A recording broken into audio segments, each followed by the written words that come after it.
representantes da empresa Vetado Offshore. A empresa será multada em R$ 5.300 por não ter registro no conselho. Além disso, receberá outra multa que ainda terá o valor calculado por não apresentar a lista de funcionários que trabalhavam na plataforma nem o nome dos técnicos responsáveis pelo local. A empresa PPD do Brasil Serviços Marítimos, que pertence ao grupo Vetado e é quem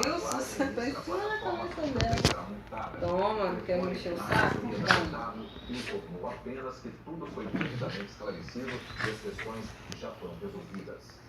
Você vai ver agora um exemplo do mau uso dos recursos públicos. O governo do estado vai devolver ao Ministério da Saúde 11 ambulâncias que poderiam estar com o SAMU rodando para salvar vidas. Elas ficaram paradas por mais de um ano. Agora, as ambulâncias serão levadas para outros estados. As 11 ambulâncias novinhas serão levadas na semana que vem para o Ministério da Saúde. A população capixaba não gostou da notícia. A população vai ser muito prejudicada nisso, porque a saúde já é um caos, né? E ainda tira o que nós temos aqui para levar para lá. A saúde nossa já está precária, levando as ambulâncias vai piorar mais a situação ainda. Aqui a gente precisa não ter